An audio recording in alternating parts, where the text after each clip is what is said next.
Hi అండి. అందరికీ నమస్కారం. Welcome to my channel. ఈ వీడియోలో కాంట్రాక్ట్ మరియు ఔట్‌సోర్సింగ్ ఉద్యోగుల తాజా సమాచారం అండి. సో, అప్డేట్ ఏంటనేది వివరాలు వీడియోలో తెలుసుకుందాము. వీడియో అయితే ఎక్కడ గాని స్కిప్ చేయకుండా ఎండ్ వరకు చూసేయండి. అప్పుడే ఇన్ఫర్మేషన్ పూర్తిగా అర్థమవుతుంది. అలాగే వీడియో చూస్తున్న ప్రతి ఒక్కరు వీడియోకి లైక్ చేయండి. వీడియోని తోటి ఉద్యోగ అపేక్షించిన మిత్రులతో అయితే షేర్ చేయండి. కొత్తగా మన ఛానల్ చూస్తున్నవారు ఇంకా ఎవరైనా సబ్స్క్రైబ్ చేసుకోనట్లయితే వెంటనే మన ఛానల్‌ని సబ్స్క్రైబ్ చేసుకోండి.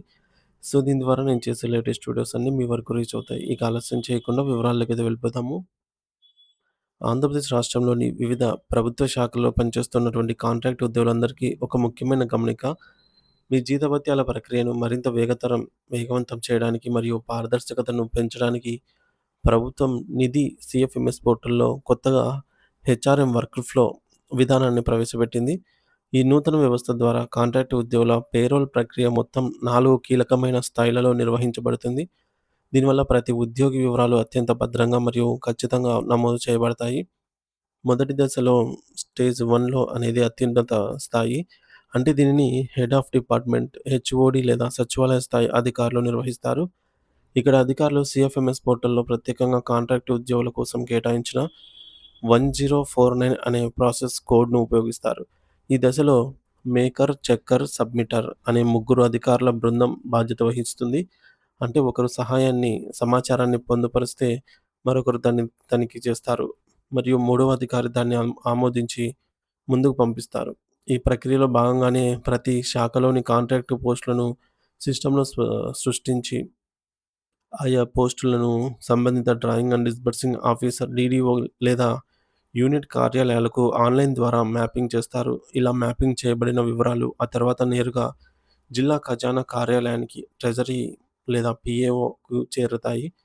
రెండవ దశలో స్టేజ్ 2లో ఖజానా లేదా పే అండ్ అకౌంట్స్ ఆఫీసర్ పీఏఓ అధికారులు కీలక పాత్ర పోషిస్తారు. ఇక్కడ ఆడిటర్, వెరిఫైయర్ మరియు అప్రూవర్ అనే 3 స్థాయిల అధికారులు హెచ్ఓడి స్థాయి నుంచి వచ్చిన పోస్టుల వివరాలను క్షుణ్ణంగా పరిశీలిస్తారు.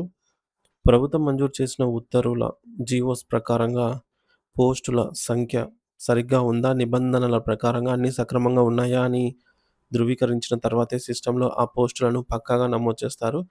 ఈ దశ పూర్తయితేనే క్షేత్రస్థాయిలో ఉద్యోగుల పేర్లు నమోదు చేయడానికి వీలవుతుంది. ఇక మూడవ దశ స్టేజ్ 3 అనేది మన కార్యాలయాల్లోని డీడీఓ స్థాయి వద్ద జరుగుతుంది. ట్రెజరీ నుంచి అనుమతి పొందిన పోస్టులపై ప్రభుత్వం పనిచేస్తున్న ఉద్యోగుల వ్యక్తిగత వివరాలను డీడీఓ అధికారులు నమోదు చేస్తారు. ఇందులో ఉద్యోగి పేరు, బ్యాంకు ఖాతా వివరాలు, ఆధార్ సంఖ్య మరియు వారికి చెల్లించాల్సిన వేతన వివరాలు, పే డీటెయిల్స్ చాలా జాగ్రత్తగా అప్డేట్ చేయబడతాయి. ప్రతి నెల ఉద్యోగి యొక్క హాజరును, అటెండెన్స్ కూడా ఈ వ్యవస్థలోనే నమోదు చేసి, దాని ఆధారంగా నెలవారీ పే స్లిప్‌లను తయారు చేస్తారు. ఇక్కడ కూడా పొరపాట్లు జరగకుండా ఉండటానికి మేకర్, చెక్కర్, అప్రూవర్ విధానాన్ని ఖచ్చితంగా పాటిస్తారు. నాలుగవ దశ స్టేజ్ 4 అనేది ఈ ప్రక్రియలో ఆఖరి మరియు అత్యంత ముఖ్యమైన ఘట్టం. కొత్తగా చేర్చిన ఉద్యోగుల వివరాలను మరియు డీడీఓ తయారు చేసిన బిల్లులు మరోసారి తుది ధృవీకరణ కోసం జిల్లా ట్రెజరీ లేదా పీఏఓ అధికారుల వద్దకు వెళ్తాయి. అక్కడ అధికారులు అన్ని వివరాలను చివరిసారిగా సరిచూసి ప్రతిదీ సరిగ్గా ఉందని నిర్ధారించుకున్న తర్వాతే ఫైనల్ అప్రూవల్ ఇస్తారు. ఈ ప్రక్రియ పూర్తయినప్పుడే కాంట్రాక్ట్ ఉద్యోగుల జీతాలు వారి బ్యాంకు ఖాతాలో సక్రమంగా జమ అవుతాయి. సో, మొత్తంగా చూస్తే నూతన విధానం వల్ల కాంట్రాక్ట్ ఉద్యోగుల జీతాల చెల్లింపులో ఎటువంటి అవకతవకలు జరగకుండా ప్రభుత్వం నిర్ నిరంతరంలో అయితే పక్కాగా అమలు చేయబడుతుంది. ప్రస్తుతం ఈ మొత్తం ప్రక్రియ అమల్లో అండర్ ప్రాసెస్‌లో ఉందని గమనించాలి. అంటే ఇంకా పూర్తి స్థాయిలో పూర్తి కాలేదు. ఇక ప్రస్తుత స్థితిలో చాలా శాఖలకు సంబంధించి హెచ్ఓడి స్థాయిలోనే పోస్టులను సృష్టించి వాటిని డీడీఓ స్థాయికి పంపించవలసిన అవసరం ఉంది.